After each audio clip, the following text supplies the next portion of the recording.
Assalamualaikum, welcome back to Invest Saham. Jadi pada video kali ini kita akan bahas satu topik dengan judul haruskah tetap hold cash atau kita bisa tetap hold saham-saham bagus yang ada di porto kita.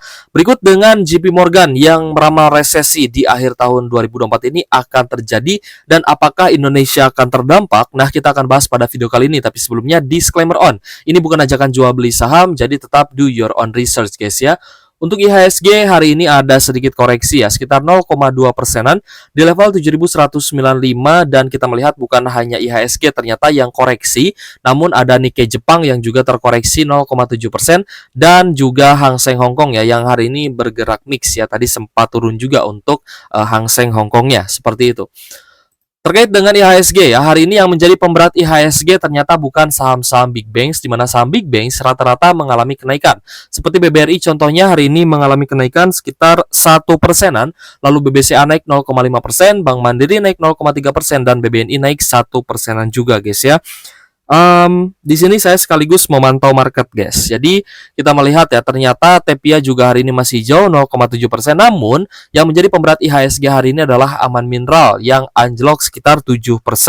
Lalu ada Brand yang juga terkoreksi 1,52% dan Bayan Resources hari ini turun 1,8%. Bahkan ketika marketnya masih running ya, kita melihat ada penurunan lanjutan, bahkan Bayan ini sampai 2%-an. Namun yang cukup menarik ya, ternyata bukan hanya saham big banks yang mengalami kenaikan, tapi beberapa saham big caps ya ini juga naik, seperti Telkom naik 1,42% dan Astra International hari ini naik 1,73%-an. Ada sentimen positif sebenarnya guys ya di IHSG ini, meskipun memang hari ini terpantau IHSG-nya koreksi. Namun koreksinya sekali lagi ya saya ungkapkan bahwa hari ini memang yang menjadi pemberat IHSG adalah Aman, Brand, dan juga Bayan. Yang menjadi sentimen positif adalah rupiah kita yang semakin menguat ya 0,8%-an di level 15.888 per 1 dolar Amerika Serikat. Ya, jadi ini menjadi sentimen yang cukup bagus ya terhadap IHSG di mana rupiah kita ternyata terjadi penguatan. Lalu terkait dengan ramalan JP Morgan yang meningkatkan peluang resesi Amerika Serikat menjadi 35% di akhir 2024. Nah, tentunya apa yang diproyeksikan oleh JP Morgan ataupun oleh Goldman Sachs ini tidak bisa kita anggap remeh ya guys ya. Kalau misalkan para analis sudah memproyeksikan hal tersebut, maka ada kemungkinan hal itu akan terjadi. Seperti yang terjadi terhadap saham Astra International ya di beberapa bulan ke belakang, di mana JP Morgan sempat memproyeksikan harga Astra International itu akan turun sampai 4.600. Dan hal itu benar-benar terjadi guys ya. Meskipun ada beberapa faktor yang membantu hal itu terjadi ya. Waktu itu memang dikarenakan adanya dividen trap ya, karena Astra International ini kan bagi dividen final ya, jadi ketika ada dividen trap maka harga saham yang diproyeksikan oleh JP Morgan itu terjadi ya, seperti itu. Oke guys, kita akan bahas juga ya terkait beberapa analis yang memproyeksikan ketika resesi Amerika Serikat ini terjadi akan berdampak bagus untuk Indonesia dan Indonesia katanya akan tertopang oleh komoditas. Namun di sini saya kurang sependapat ya guys ya, dan berikut dengan artikel ini pun memang penulisnya pun kurang sependapat ya dengan hal tersebut. Kita belajar dari sejarah juga.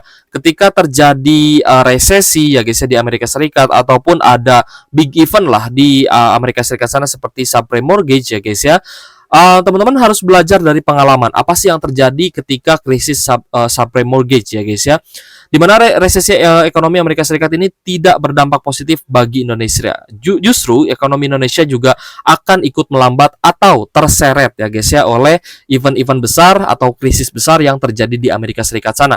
Ini kan krisis yang sudah cukup jauh guys ya, pada tahun 2007 sampai 2009.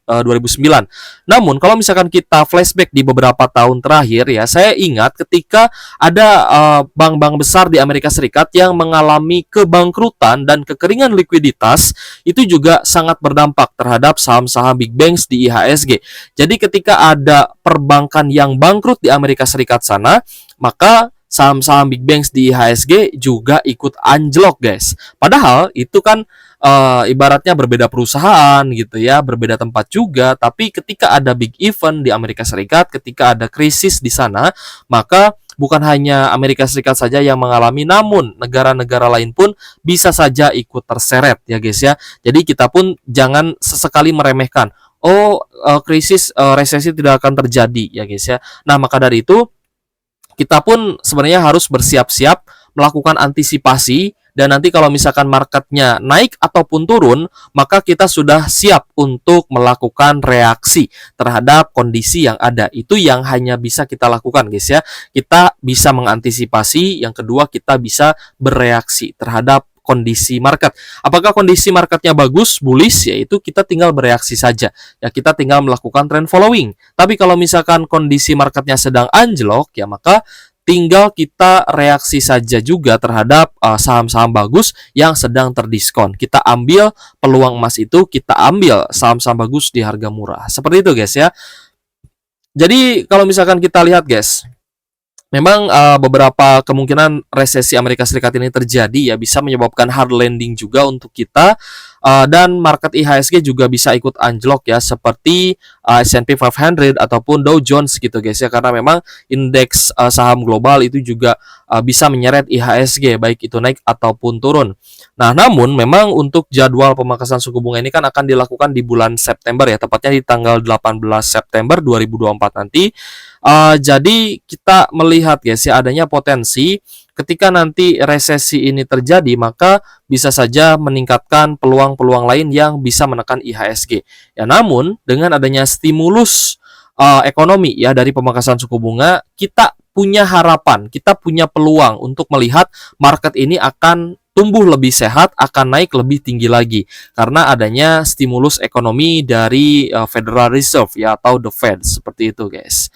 Terkait dengan Indonesia, IMF prediksi ekonomi Indonesia ini pada tahun 2024 ya hanya akan naik 5%-an dan juga tertahan harga komoditas.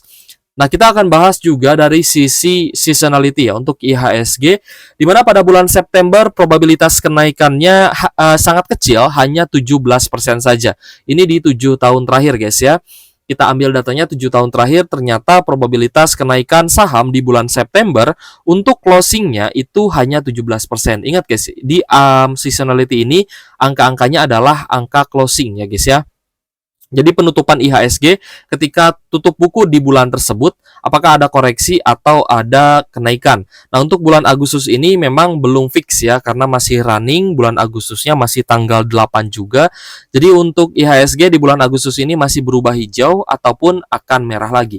Namun kita melihat ya guys ya, ternyata di tahun 2019 ya, sebelum COVID-19 ya 2020, bahkan ini sudah COVID ya guys ya, IHSG-nya kita lihat di bulan Agustus juga merah, seperti itu, closing merah ya.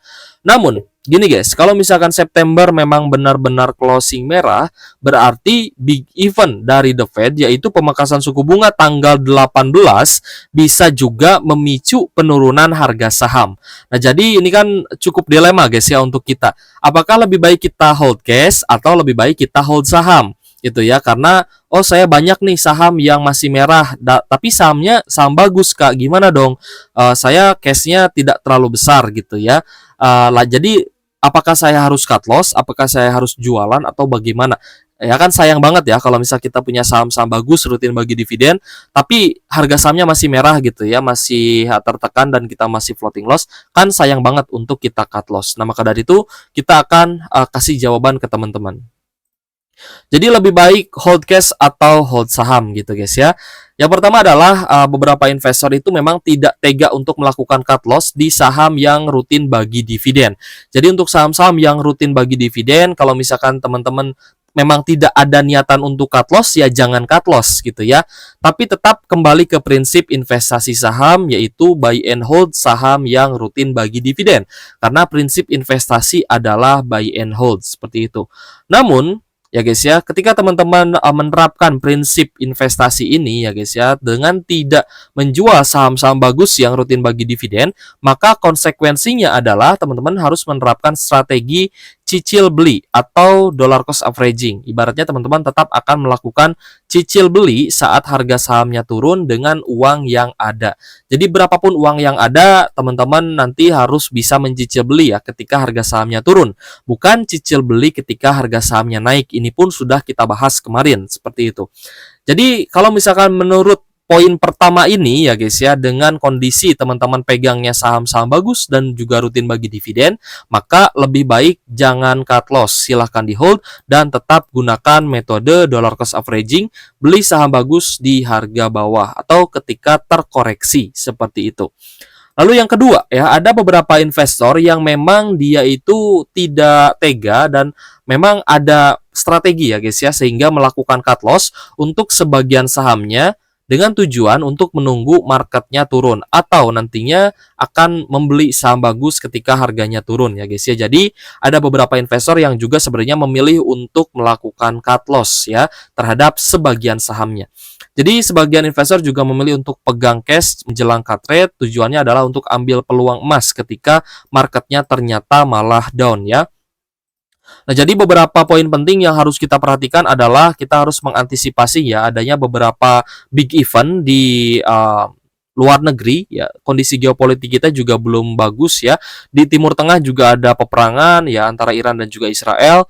Lalu terkait dengan perlambatan ekonomi Amerika Serikat juga kita lihat ya terjadi di beberapa negara seperti Cina dan lain-lain, sehingga yang banyak melakukan impor untuk batu bara kita itu sebenarnya bukan Cina lagi guys, namun moving ya ke negara India. Jadi India adalah negara dengan permintaan batu bara terbesar. Kemarin pun kita melihat ya inflow asing ternyata masuk ke Korea Selatan dan juga ke India. Maka dari itu permintaan batu bara dari India pun kemungkinan akan semakin tinggi karena industrial di sana juga mungkin sedang naik ya, sedang bagus-bagusnya.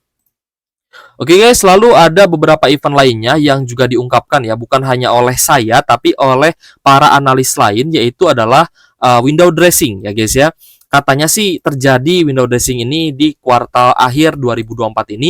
Jadi bukan hanya di bulan Desember. Bulan Desember itu hanyalah akhir dari window dressing. Jadi ketika Desembernya nanti naik ya guys ya, di akhir Desembernya naik, maka itu adalah awal dari akhir dari window dressing. Awal dari window dressing adalah di bulan September, Oktober, dan juga November. Nah, di 3 bulan ini biasanya market akan turun ya guys ya, sesuai dengan seasonality yang tadi kita lihat. Tapi kalau misalnya kita perhatikan ya, memang September, Oktober ini di 2 tahun terakhir ya, memang rata-rata mengalami koreksi ya guys ya, merah. Bahkan di bulan November dan juga Desember tahun 2023 lalu juga kita lihat memang merah ya guys ya, bahkan sampai bulan Januari. Namun mulai bagus itu bulan Februari sampai April dan dilanjutkan dengan adanya sell in Mei seperti itu. Jadi bulan September dan juga di bulan November ini merahnya cukup pekat. Jadi teman-teman kalau misalkan memang ada window dressing ya guys ya, sehingga marketnya juga turun dulu ya, maka teman-teman tidak usah kaget ya. Lalu terkait dengan the Fed rate cut ya guys ya, atau the Fed ini akan memangkas suku bunga, juga ini menjadi big event yang harus teman-teman antisipasi. Jadi gini guys, tidak ada seorang pun ya yang tahu kapan market itu akan turun atau akan down. Yang bisa kita lakukan hanyalah mengantisipasi dan lalu bereaksi terhadap kondisi market. Jadi kalau misalkan kita sudah punya strategi untuk antisipasi ya guys ya, maka ketika kita hold cash, kita akan bisa bereaksi di saat marketnya anjlok seperti itu. Jadi ya itulah 2 hal yang bisa kita lakukan guys ya. Lalu terkait dengan adanya 2 kemungkinan ya menjelang cut trades di 18 September 2024 ini, apakah akan hard landing atau soft landing? Saya lebih memilih untuk soft landing, dan juga terkait dengan market saham, saya memilih market sahamnya bisa naik setelah cut trades. Namun ada beberapa analis juga yang memperkirakan bahwa setelah cut trades harga saham malah akan turun gitu ya. Jadi ada 2 kemungkinan. Yang pertama, kemungkinannya itu adalah sebelum cut trades saham akan turun dulu, lalu akan naik setelah cut trades dan terjadi euforia. Lalu yang kedua adalah sebaliknya. Sebelum cut trades sahamnya akan naik, dan lalu ketika setelah cut trades maka akan ada penjualan besar-besaran atau sell on news ya guys ya, seperti yang terjadi ketika COVID-19. Nah, ini juga sebenarnya harus kita antisipasi dan kita lihat peluangnya. Apakah ada peluang saham akan naik dulu sampai di 18 September, atau marketnya akan cenderung turun ya guys ya sampai di pemangkasan suku bunga. Jika sahamnya turun sebelum pemangkasan suku bunga, berarti market di sini kebanyakan masih wait and see, dan kita bisa euforia setelah terjadi pemangkasan suku bunga dan nantinya akan diikuti juga ya oleh Bank Indonesia dengan pemangkasan suku bunganya, di mana suku bunga Indonesia juga sudah cukup tinggi. Tapi sebaliknya, jika kita melihat guys ya, menjelang 18 September ini, ternyata banyak saham yang mengalami kenaikan, maka kita harus bersiap-siap dengan adanya sell on news setelah cut rates-nya dilakukan. Nah, ini sebenarnya strategi yang akan saya update ke teman-teman ya guys ya. Selagi saya ada waktu untuk update-nya, nanti akan saya kembangkan terus ya ke teman-teman. Bagaimana sih infonya? Kemarin kan kita juga sudah bahas ya. Teman-teman harus bisa antisipasi dengan hold cash ya. Berapapun itu guys ya, mau 10%, 20% dari porto teman-teman ya silahkan ya, sesuai dengan kemampuan masing-masing, sehingga nanti ketika marketnya anjlok, teman-teman bisa beli lagi saham di harga yang murah seperti itu. Karena kemarin terjadi big event ya di hari Senin ketika BOJ atau Bank of Japan menaikkan suku bunganya, maka terjadi carry trade ya guys ya di Jepang, dan juga menyebabkan market kita juga ikut anjlok. Namun itu menjadi peluang emas yang jarang terjadi. Jadi gini guys, simulasinya ya, misalkan porto teman-teman ada 100 juta ya, porto masing-masing lah ya, 100 juta. Ini pastinya akan berbeda, tapi kita simulasikan aja. Misalkan ada yang dia itu memang mau hold cash setengahnya, jadi 50 juta ya, 50 juta di hold dengan kondisi porto seperti ini. Misalkan BBRI masih merah ya karena belum naik, Astra International juga masih merah, tapi Adro-nya hijau gitu ya karena kan sahamnya udah naik. Lalu Antam, misalkan Antamnya posisinya masih hijau merah tipis ya, dan Elsa misalkan masih hijau tipis ya, seperti itu. Nah, ini berarti kan teman-teman punya cash di RDN setengahnya atau 50 juta ya dari total porto teman-teman. Tapi berbeda hal dengan ketika teman-teman sudah banyak masuk ya di saham-saham yang bagus dan juga rutin bagi dividen. Misalkan BBRI teman-teman sudah masuk 20 juta, Astra juga sudah masuk 20 juta, Adro-nya juga 20 juta. Tapi kalau misalkan kita perhatikan guys ya, ternyata ada dua saham yang minusnya masih cukup dalam nih, ada BBRI dan juga Astra International gitu kan. Nah, tapi teman-teman punya peluang dan juga punya kesempatan ataupun pilihan, apakah mau take profit Adro-nya dulu ya, atau teman-teman dibiarkan saja sampai next dividen. Ini kan menjadi pilihan teman-teman. Jadi tergantung teman-teman, apakah mau menambah total RDN-nya ya, total cash yang ditahan, atau teman-teman mau biarkan aja Adro-nya nanti either naik ataupun turun ya teman-teman terima gitu ya. Kalau naik ya syukur, kalau turun ya teman-teman nanti averaging down lagi atau tambah muatan lagi di harga bawah. Sedangkan untuk Antam ya masih merah tipis, atau Elsa juga masih BEP ya guys ya, mungkin baru masuk juga. Nah, jadi ada pilihan untuk teman-teman yang portonya seperti ini, mungkin bisa jual Elsa, atau teman-teman saya yakinlah dengan saya Elsa saya akan hold gitu ya. Lebih baik saya take profit Adro, atau sebaliknya teman-teman lebih yakin Adro daripada Elsa. Itu kan tergantung pilihannya teman-teman gitu ya. Saya tidak bisa mengeneralisir, tapi saya hanya memperlihatkan ya ada beberapa opsi yang bisa teman-teman ambil seperti itu. Oke guys, jadi menurut teman-teman apakah menjelang cut rate saya saham-saham bisa naik dan juga bisa euforia gitu guys ya setelah cut rates? Boleh tulis pendapatnya di kolom komentar. Tapi menurut saya pribadi memang ada dua kemungkinan seperti ini. Either sahamnya akan turun dulu lalu euforia setelah ada pemangkasan suku bunga, dan sebaliknya sahamnya akan naik sebelum pangkas suku bunga tapi ada sell on news dan turun setelah cut rate seperti itu. Oke guys, thank you for watching. See you on the next video. Wassalamualaikum warahmatullahi wabarakatuh.